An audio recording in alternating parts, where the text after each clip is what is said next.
Okay, so fun fact, total side note, Mhm. I am back to teaching beginning band for the first time in 10 years or something, right? Awesome. And I the holes in the instruction, right? So I step in, I'm like, okay, I've got the book, I've got my experience, I know I'm a good band teacher, everything's going fine. After a few weeks, I realized I had not taught the brass players how to empty the water out of their instrument. This is episode 39 of the Music Ed Mentor podcast, where we teach music educators how to build, manage, and grow thriving school music programs and have long and happy careers. I am your host, Elisa Jansen Jones, and this is the last episode of 2018. I cannot believe that we are at the end of this crazy year. So much has happened. I wanted to make sure we ended this year by giving you some very practical ways to improve your classroom and your students, which is a really big gift to yourself to start 2019 off right. This episode on empowering students is so much fun, and I don't want you to be thrown off by the title. Empowerment can mean so many different things to so many different people. So stick with us here. It's all so much easier than you think. And chances are you are already practicing a lot of empowering activities in your classroom and reaping the benefits. But why should we be empowering our students? What are those benefits that we'll see? And will it be worth our time to even discover and implement ways to empower our students? What types of challenges are there in handing over the reins and letting our students do their own thing on occasion? Like our boss walking into a classroom that, from an outsider's perspective, might seem pretty chaotic. And how do we mitigate the risk of these challenges? To help us answer these questions, I brought in Teresa Ducasu and Catherine Finch. Each of these two women brings an outstanding skill set, and I'll let them introduce themselves here in a minute. They also have a depth of experience, and one does instrumental, one does choral, and we're going to talk about some really specific ways you can reap the rewards of empowering your students and giving them ownership and independence in your classroom. But first, this episode is brought to you by Smart Music. Help your students feel empowered by giving them tools to practice and self-assess at home. Tools like Smart Music. Unlike a lot of other classroom software options, Smart Music is highly affordable and does exactly what it promises. Just go to smartmusic.com and request a quote today so you can work it into your budget for next year. Totally worth it. This episode is also brought to you by the International Music Education Summit, the world's most successful virtual professional development conference created by music educators for music educators like you. It's a totally grassroots effort.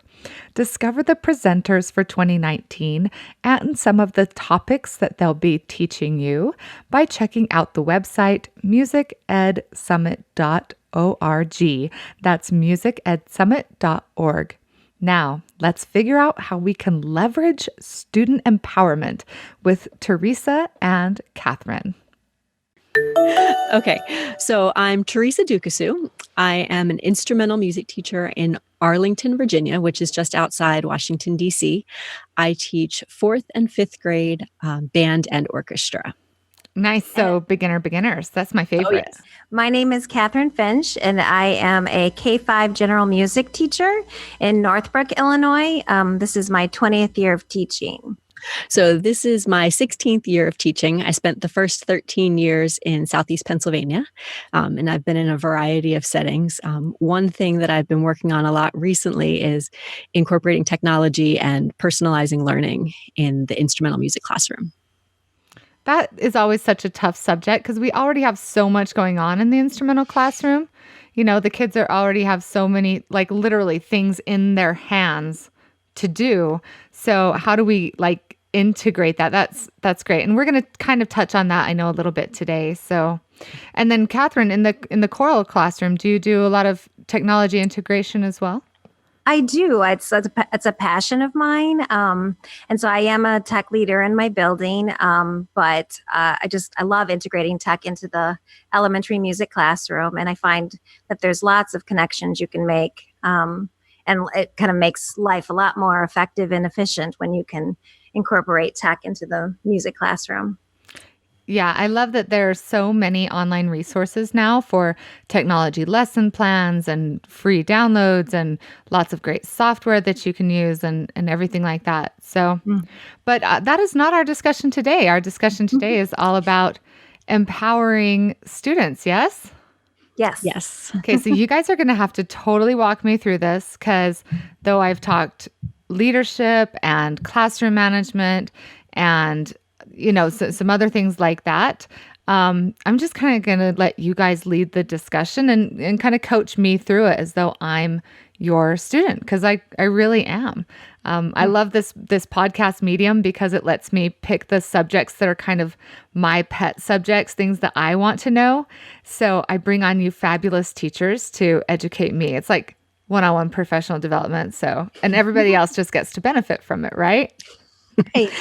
Perfect. Awesome. So my first question is, why is it important to empower young musicians? And what's the difference between empowerment and leadership and just like guidance and expectations? Could one of you walk me through that?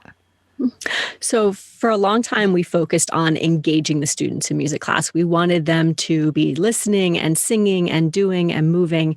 And we thought that that was great. And it is. It still is great. But anymore, it's honestly not enough.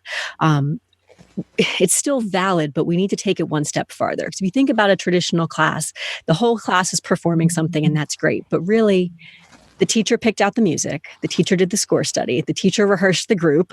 They conducted the performance. They took a bow at the end. And you wonder who was the one that was really being musical. Was it the student being musical or was it the teacher? The teacher made all the musical decisions. So when we think about empowering students, we want them to have the opportunity to make some of those musical decisions. So they're not just being compliant and being engaged, but they're getting to really own their musicianship. And I think that's where the education world's going now. We need these kids to be able to think and to be able to do things and be able to create. And there's no reason we can't do that in music too.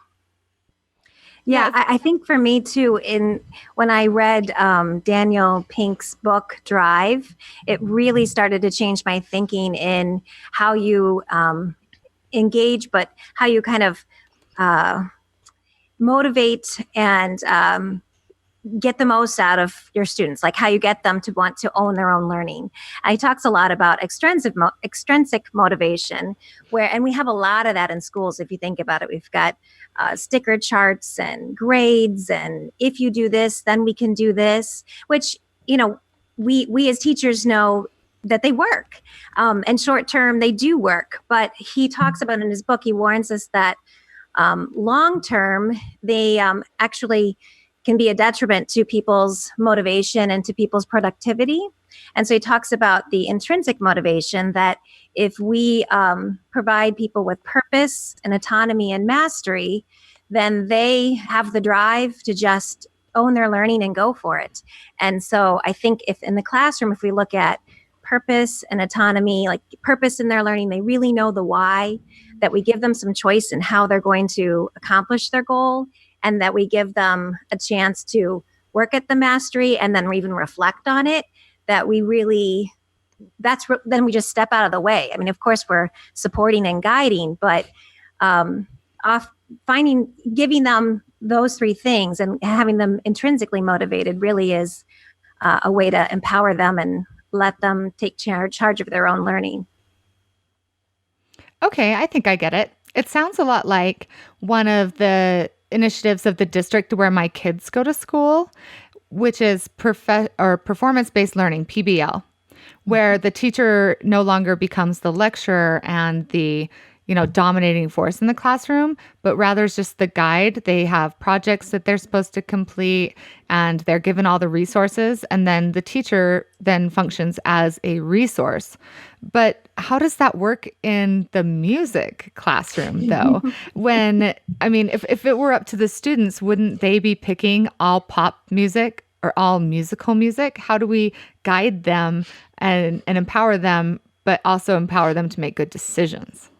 Absolutely, because I do think that like you do want to give kids choice, but it's not like, all right, hey guys, what are we going to do for the next concert? I mean, clearly we do know we have standards that we want to have met. We have and we know what is a good path for them, but we want them to have some of the choice. So for me, I just recently had a spring program last spring. We just changed our program to a in-class general music spring sing instead of a traditional go into the gym and sing at wintertime. And so I sat down with my kindergartners and said, in the spring or in a few months, we're going to have our parents come in. What could we share with our parents? And then I had already lined out, I want to show steady beat. I want to show our singing voices, things that we've been working on in class. But I kind of let them brainstorm what have we been doing in class that we could share. And then we made sure we kind of fit in some of their suggestions. So it still went along with my guidelines. I could live with it, but that they had so much of the choice in building it. So, we couldn't just do all pop songs or things that were not completely of substance that I wanted, right? So Right. And were you actually able to accomplish something with that and not just hear stories from them what they're doing next weekend? Because that's like right. all I hear from kindergartners these days. I know, right? They all want to tell you that. Let me just tell you everything about my life and da da da da da da. Right. Well, I just want to say, I mean, it's not a free for all. Like Catherine said, it's not just what do you want to do? We still have the guidelines and we still have the standards, and we are still important parts of the process. But just giving the students that opportunity to make some of their own choices and just pick their path, it really does make a big difference. Nice. I can kind of see how that works. It's the same thing when you have I do this. I don't know if anybody else does, but when I have a student who's being particularly difficult, if I give them the opportunity to show some initiative, like, hey, could you hand out the recorder books today? Just like that, it turns their attitude around because that's empowering them. Is this right? That's exactly right. They're getting a little piece of ownership of your classroom. Awesome. Mm-hmm. I love being on the right track. Okay, so now that we have kind of an idea of what empowerment looks like or what that means for us, why can we, let me say this way, how does it benefit us as a teacher to take that initiative? Because I feel like it's like my husband, right? Who's like, you do the dishes because you do it faster. Right? So how do we take our ego and set it aside enough and be like, okay, I know it's going to take longer. I know, what are we sacrificing to empower our students? Well, I mean, honestly, we're teachers because we're in this for the kids. And that's where the benefit is. The benefit is, like you said, that one difficult student who suddenly is more willing to be engaged because he got to pass out recorder books. Mm-hmm. That's why we do it. When you see these kids who suddenly are taking initiative, they're doing things, they're excited, they're proud of their work. That's exactly why we do it. And honestly, that's the benefit. So even though it's going to feel a little risky and uncomfortable to us, it's totally worth it. Yeah. And I think too, it's a balance, right? I mean, if everything was giving them choice in everything all the time, I don't think that helps them either. Like, again, there might be times that we do need to, we know the next steps that they need. And so we fill those steps in for them. But then there are times that we know we can step back and have a project where they can have more choice in the matter and kind of we can delve into something a little bit deeper. But to answer your question too, I feel like at the beginning, to be totally honest, it really feels risky and it feels uneasy because we love to have that control and we don't know what's going to happen. And so I think you just have to trust the process. And even I've been doing it for, just a little while here, but every time I start a project, I still kind of think to myself, like, do I really want to do this today? It's going to be so much work. And then like Teresa said, it's so rewarding. Sometimes it's super loud and it's super busy and it's a little more chaotic than you want it to be. And then you rein them in and you kind of rethink about how you're doing something. And then that was my yesterday. And then today was amazing. It was just the most wonderful class I had. And it's just part of the process. So I think you really just have to trust the process and then know your limits. We can't always be doing this in your classrooms because, we need to have, there are times to do it and there are times that they need direct instruction from us and a more of a traditional approach at times. So it's up to us to be wise to look for those opportunities then. Yeah. And set our ego Absolutely. aside. Gosh, that's hard though. It is. Oh, I was just going to ask if it helps with classroom management because you say, at first it's kind of a ruckus, and gosh, I'd be sure embarrassed if my principal walked in, But if it helps in the long run, especially with that motivation piece, have you guys discovered that as you've been doing more and more of this empowering of your students? Oh, absolutely. And honestly, when someone walks in the room, they see the chaos at first, but then when they really look and they see all of the kids just actively doing whatever they're doing, they're part of it, and you can just see them working hard. Nobody's goofing off. They're all part of it. So even though a complete outsider might think it's chaotic, it's really not that much. Do you see changes in student behavior in a positive way? Because that's one of the biggest complaints I feel like we have as music teachers is what can I do to do better classroom management? And side note, I think it's just that we aren't trained in classroom management when we come out of college, right? And so we get into an actual classroom and all that we've known for the last 6 years or 7 years is high school and college behavior. And so we get into the elementary classroom and we don't have that massive toolbox of classroom management, which should be right along our massive toolbox of rehearsal techniques, right? So if we can have that bright future ahead of us, then I think it helps us to set aside our ego and to find those opportunities and really actively look for ways to empower our students. So do we have better behaved students who are empowered, or should we keep the reins? There's always going to be a couple, no matter what you do and any situation. And I feel better saying that, and that a lot of the educational gurus will say the same thing. So there's always a couple kids who will still occasionally have problems, but for the most part, they really do a good job. When you give the kids the opportunity to do something that interests them, something that they've chosen, and a path that they have picked, it does make a big difference.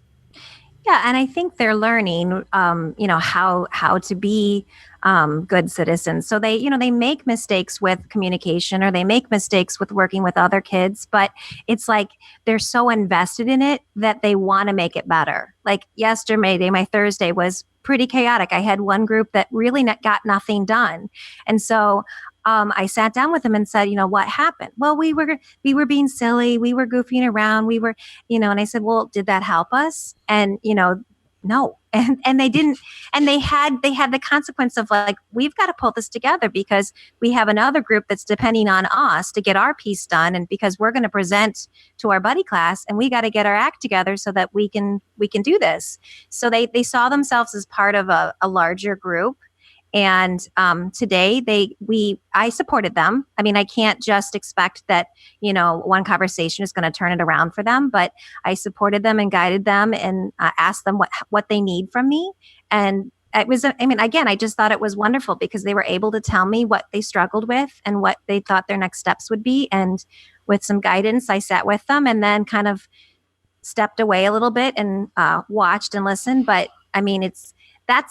that's what we want from them, right? We want them to learn how to work in groups and how to be leaders. And I think that's something they may not necessarily get from me in a direct instruction kind of lesson. So I have 2 questions to follow up on that. Number 1, what was the rest of your class doing while you were talking to those students? Mm-hmm, right. And number 2 is, what was the project you were having them do when it's elementary chorus? Yeah. So actually it's general music class. And so we're getting ready. We're doing a book called Here Comes the Aliens, and we're presenting it to our buddy class in next week. And so I had one group that was kind of working on, we'd all together worked on playing an advanced melody on the instruments and kind of we read the book and then pulled together the music all together as a whole group. But then we stepped back and said, okay, how are we going to present this to our buddy class? So some kids, we made jobs, like we need narrators, we need people to act it out, we need people to be in the band and create the music that goes with it, we need singers, all those kinds of things. And so then we had time to break up, and kind of then the band decided, what instruments are we going to use? Well, we have to have the bass or the beat part. We have to have the melody. And then they kind of explored different instruments and made some selections of what's going to work for them. And then the other group was the actors and then the narrators pulling it all together. And so yesterday, they were the ones that were having trouble kind of picking from the book. How is this going to work? Who's going to say what? What are we going to do? And I worked with the band. We were all in the same room, but it was loud and crazy. And again, it just that one group just really didn't get their work done the way they wanted to. And then today I said, before we started, okay, what do you need before we kind of go back into our groups? And the narrator alien group said, like, please, we need you. So I went with them first, and I just told the band, I said, so if I'm going to be over here with the aliens and the narrators, like, you're going to be working and not playing really loud and being distracting. And oh yes. So they got into their small little group, and they're noisy because they're playing their instruments, but not crazy. And I pulled my other group as far as away as we could. You can only be so far in a room, but and we conferenced together. So that's kind of how that looked. Awesome. I love that little kind of portrait in your classroom.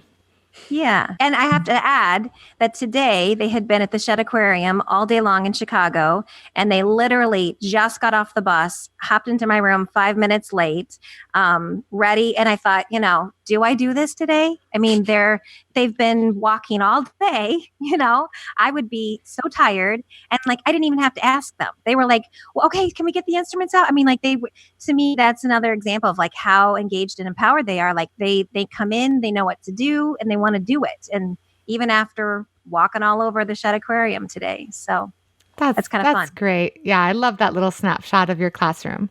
So Teresa, maybe you can walk us through what are the qualities of an empowered student? Yeah, so we've identified 5 main qualities.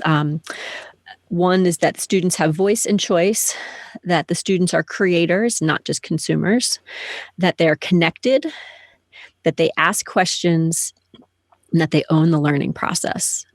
So we can tell you a little bit about each quality if you would like. Sure. Walk us through it. Awesome. So voice and choice is kind of what it sounds like. The students have a voice in the classroom, and that they believe that their voices and their ideas and their opinions matter. That's something that they know and is a belief in the room. And they're also given choices. Instead of having every decision made for them, they have some options in what they do. And that really does a lot for the kids, especially like we've said, the ones who might be behavior problems or might not be motivated. Having that choice really, really helps. Yeah. And I found when how do I offer that? How do I start with that? I really just, even after I had made the plans for the next week, I would kind of refresh the next day looking at my plans and think, where can I give up some control or offer some more choice or voice in my lesson? And like, we're not really even talking about a massive thing, just a little shift or a little change. And like Teresa said, it really is a big deal to them to just say, instead of today, we're going to play these 3 instruments while I read this book. If I just say, let's read the book, and I want you to be thinking about what would be an appropriate instrument for the witch character, and and that little switch is enough for them to be hooked. Mm-hmm. Yeah, and in my band and orchestra classes, a lot of the choice comes in how they show mastery of skills. I've tried to shift the focus from kids learning specific songs from their lesson book to thinking about what the skill is. So for example, if we're learning how to play an A on the trumpet, instead of saying everybody must come in and play Twinkle, Twinkle, Little Star to demonstrate you can play A, I'll say, well, you could play Twinkle, or you could play Jolly Old St. Nicholas, or you could play any song for me that includes that note. Just giving them that option, they like it. And I find they practice more too, because they are exploring all of their different choices as they work on the different skills.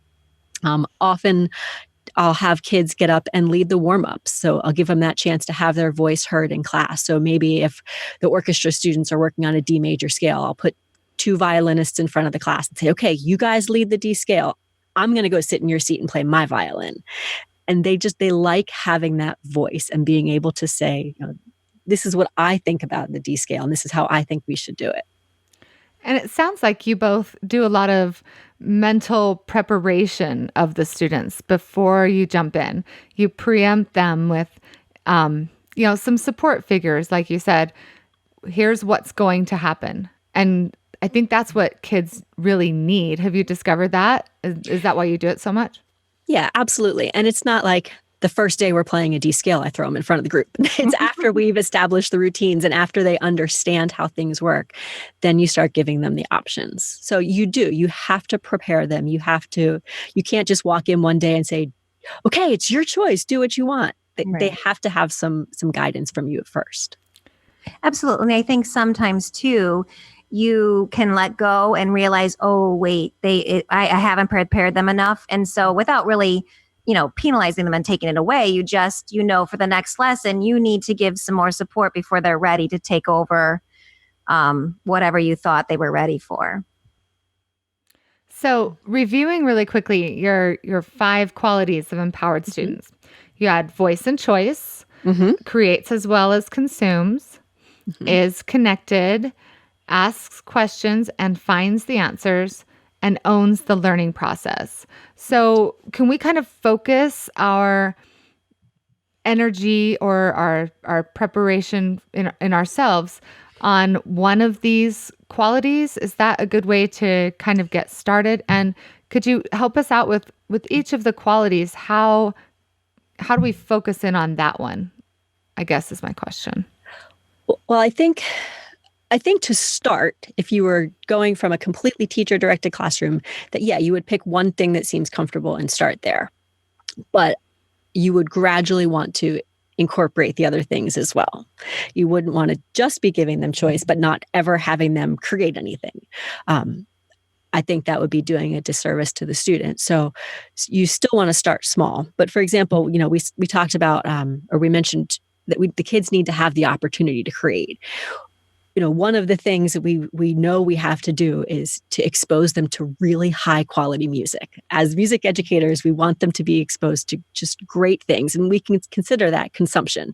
They consume all kinds of different things at home between the radio and YouTube and all of that. But we as music teachers also help them in class consume that. But we can't leave out the creation part of it too, because the world needs people who are creators, and not just in music, but really all over. So when you're thinking about the creation part, it could be as simple as just having students improvise rhythmic or melodic patterns. And again, I think my beginners we do a lot of echoing rhythm patterns or echoing melodic patterns. Well, why not have them improvise some, have them make up their own patterns? That's a great way just to start that creation project. Another thing I really love having my band and orchestra kids do is I have them create how-to videos, because everybody's watched a how-to video on YouTube. They've learned something that way, but I have the kids create their own. And it's so fun to watch. Sometimes they share them with each other. We've even done it sharing it with younger students, but they're teaching someone how to properly hold the violin bow or how to assemble the instrument or play certain notes. And as the teacher, by watching that creation, I can see, do they understand the process? Do they understand what they're doing? Were there holes in my instruction? Is there something that I thought I taught, but maybe I wasn't very clear about? So giving them that opportunity to create really brings that to light. Okay, so fun fact, total side note, I am back to teaching beginning band for the first time in 10 years or something, right? Awesome. And the holes in the instruction, right? So I step in, I'm like, okay, I've got the book, I've got my experience, I know I'm a good band teacher, everything's going fine. After a few weeks, I realized I had not taught the brass players how to empty the water out of their instrument. Okay, so I get it with voice and choice. Okay, so that's letting them make some choices and picking the repertoire, for example, right? Or maybe we have them outline the next rehearsal or, something like that. I get that one.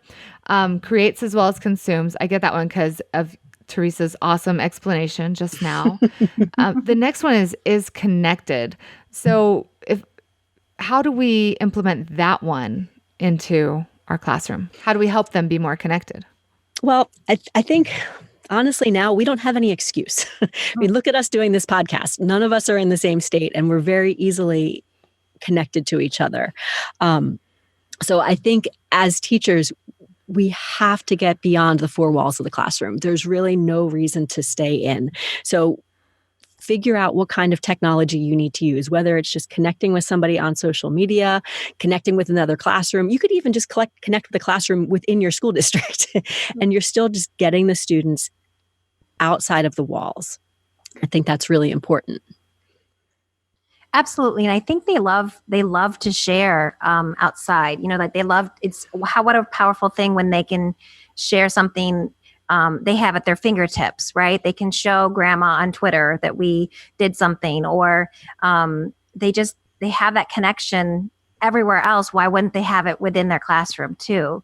I struggled with at the end of spring last year with I needed my kids to be able to perform some advanced rhythms and write a rhythmic composition. And I was struggling with a purpose for them. So I bugged Teresa and said, if I write you a script, would you be willing to videotape yourself and send it to me so I could show my kids and have them could you ask them if they could write a rhythm activity book for your kids? And so she did for me. Thank you. And the That kids is were so like, awesome. That is so cool. they really loved it. I mean, as soon as I said, guys, I kind of volunteered you for something. Let's check it out and see. And so we kind of brainstormed what would that look like? And then light bulbs went off, they could play these kinds of instruments, or we could play a game, and then they play rhythms. And so we broke into small groups, and basically, once they created their own original rhythms, they put it in a Google slide using flat.io as the add-on so they could put the right rhythmic notation in there. And then we sent a PDF, ebook to Teresa's kids. And we literally did this like last couple of weeks of school, and then gave it to her kind of on our last day of school, because I think her kids had 20 more days or something like that. A lot. we felt for you. But I had kids this fall come in from summer break and ask, like first, second day, what about the kids in Virginia? Did they like our rhythm pieces? I mean, they really were invested. They talk about purpose. Like they had a reason to write those rhythms. And then my kids were excited that someone did that for them. It was not just some textbook or something we pulled off the internet. Somebody wrote it for them. And let's face it, kids know fun. They know how to make it fun. So I'm hoping your kids had a lot of fun doing some of the activities too. Oh, they definitely did. I mean, and going on with connecting, last spring we did a Skype rehearsal with one of the composers for one of our band pieces. And again, the kids were talking for weeks after, well, what did Dr. Watson say about this? Can we ask Dr. Watson about that? Well, I think you can ask me about that, but consider him too.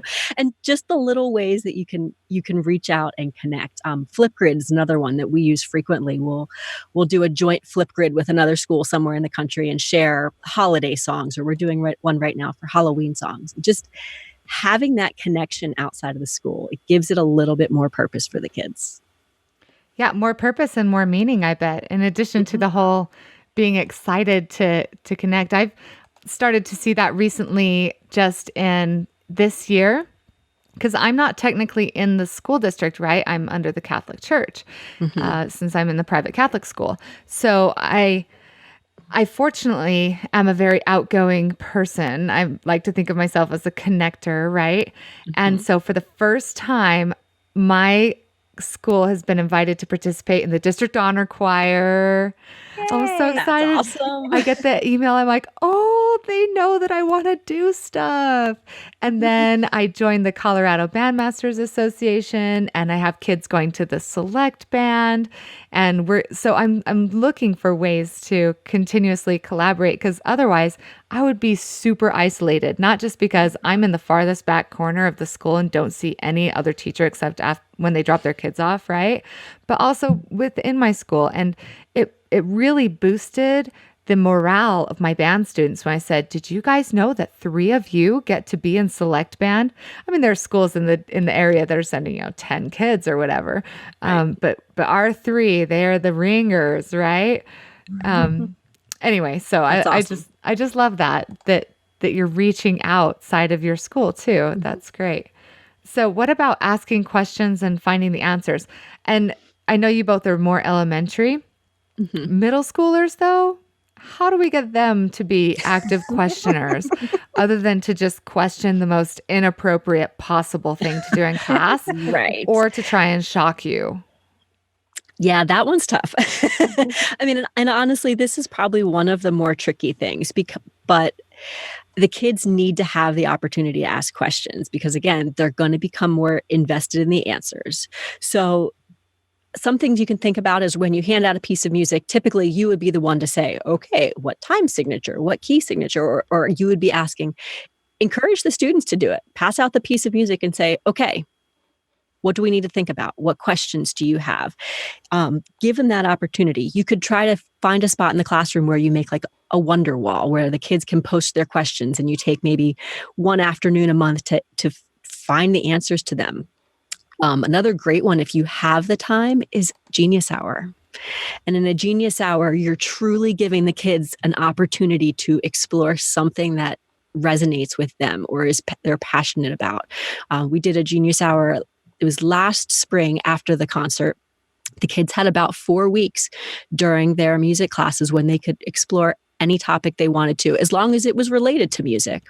But some of them were trying to figure out how their instruments were made. One of them wanted to learn all about composers from the country he was from. Another student wanted to learn about how the record player came about.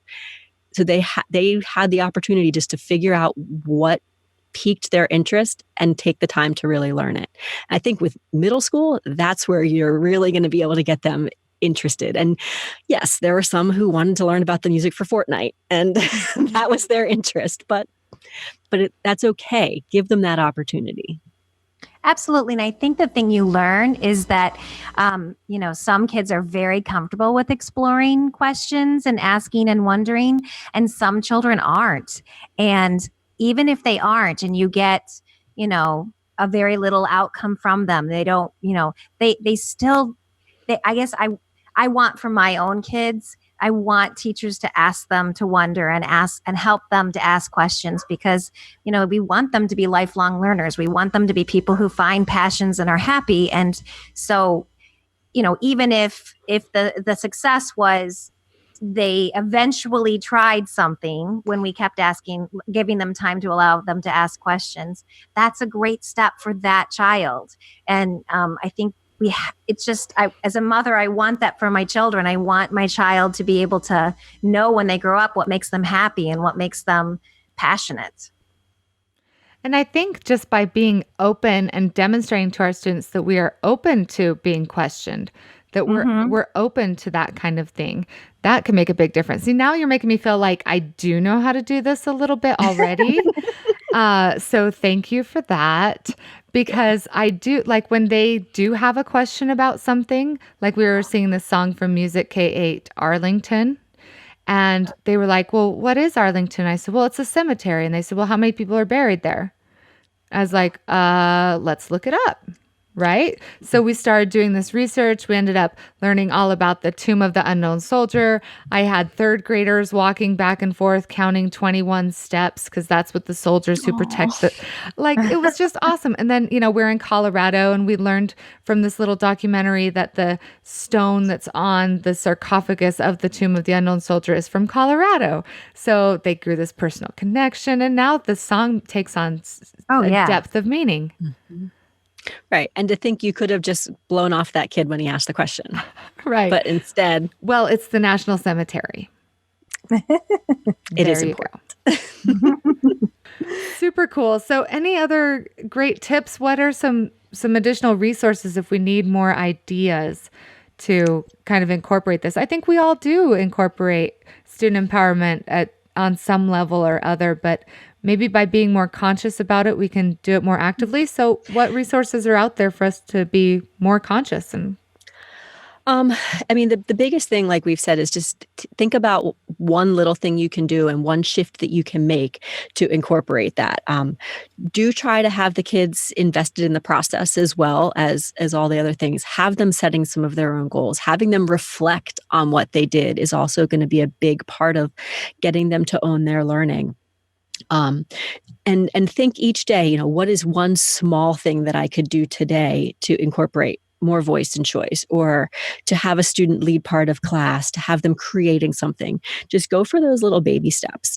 Another big question that's helped me a lot is, instead of thinking what's going to be best for my music program, I think about what's going to be best for the students, what's going to be best for the learners and the musicians. And that's helped me frame what I do quite a lot. Absolutely. And I think too, when you're ready to dive into resources out there, I think for me, anything AJ Giuliani and John Spencer is a gold mine. I love their book, Empower.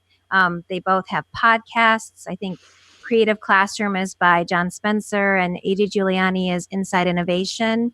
And it's just they're education podcasts. So they're not music ed specific, but I think this topic really is just, kind of the shifting in your own thinking and then helping kids, with owning their learning. So it's not necessarily music specific. Also John Spencer has great YouTube videos.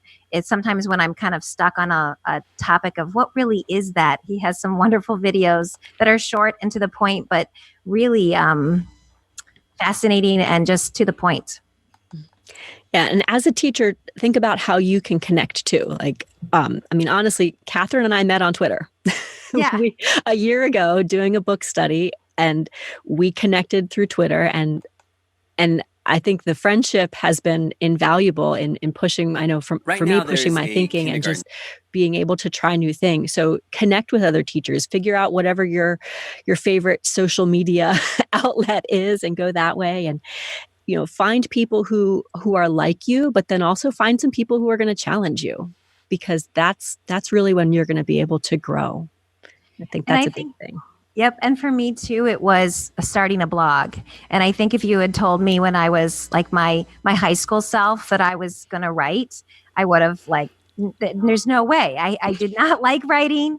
And I still don't, I should say I'm a writer because I should have a growth mindset, but it's not something that I ever thought was me, but I have found that blog is something that it's a way for me to kind of hash out what I'm thinking, and that I know someone else might read it and look at it. I know Teresa does. And it pushes my thinking and kind of helps me move forward. Awesome. Well, thank you, ladies, so much for all these amazing tips. And I really cannot wait to teach next week and incorporate all of this into my teaching. I'm just going to start myself every day by asking that one question. Like you said, what is the one thing that I can actively incorporate to help empower my students and engage them as active learners? I love it. Mm-hmm. Awesome. Well, thank you so much for having us. Okay. I want you to take a deep breath and just a moment and think of all the ways you already empower your students in your classroom every day. It's really not as difficult as you think, right? And not only will it improve classroom behavior like we talked about, but you'll discover higher retention rates, more positive attitudes, and yourself being more relaxed and having a blast teaching. Thank you again to Smart Music and the International Music Education Summit for sponsoring this episode. Be sure to go to smartmusic.com/blog and find the show notes for this episode, number 39, because I created you a list of 17 easy ways you can empower your students during your very next rehearsal. You're going to love it. That's smartmusic.com/blog and search for episode 39.